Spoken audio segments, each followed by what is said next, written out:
Doctor Shamim আল সাইফুল সোহাগ, উনি কেন্দ্রীয় যুবলীগের সাংগঠনিক সম্পাদক। 5ই আগস্ট পরবর্তী সময়ে উনি এই ঢাকা বারে আওয়ামী লীগের সকল নেতাকর্মীর আইনজীবী হিসাবে মামলা শুনানি করতো এবং আপনাদের সামনে ব্রিফিং করতো। ওনাকে এই কোর্টে আসা থেকে বিরত করতে 28-10 তারিখে যাত্রাবাড়িতে পারভেজ হত্যা একটা মামলায় ওনাকে এজাহারভুক্ত আসামি করে একটা মামলা করেছে এবং সেই মামলায় ওনাকে আজকে বিজ্ঞ আদালতে উপস্থিত করেছে।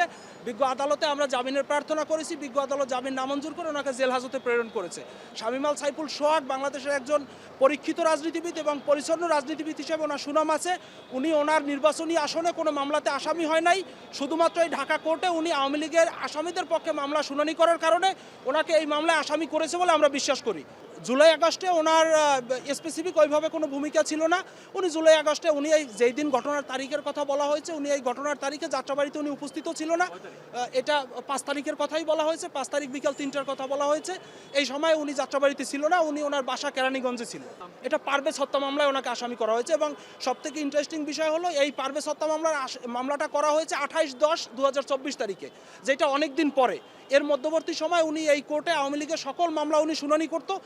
আমাদের বিশ্বাস শুধু এই মামলা শুনানি থেকে ওনাকে বিরত করার জন্য ওনাকে এই মামলায় আসামি করা হয়েছে। শুনানি করতে বলতে কি আগস্টের পরে শুনানি করতে? আগস্টে উনি এর আগে নিয়মিত আইনজীবী হিসাবে এই বারে প্র্যাকটিস করতো। 5ই আগস্টের পরে যখন আওয়ামী লীগের নেতাকর্মীদের ধরে এই কোর্টে নিয়ে আসতো, তখন তাদের পক্ষে উনি আইনি সহায়তা দিত।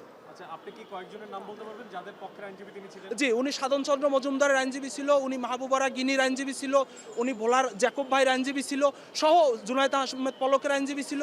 অনেকের মামলায় উনি ব্রিফিং করেছে বা আপনারা সেটা প্রচার করেছেন। কিন্তু আমরা দেখেছি যে সব মামলার ওই সময়ে মোর্শেদ হোসেন শাহীন শুনানি করেছে। মোর্শেদ হোসেন শাহীনের সাথে মোর্শেদ হোসেন শাহীনও ছিল, কিন্তু সকল মামলায় মোর্শেদ হোসেন শাহীন ছিল না। আমার কাছে ভিডিও ফুটেজ আছে, আপনারা যে প্রচার করেছেন ওনাকে, সেটা আমার কাছে ফুটেজ আছে, আমি মোবাইলে আপনাদের দেখাইতে পারবো। আপনার সময় টেলিভিশন, এই এখন 71, 24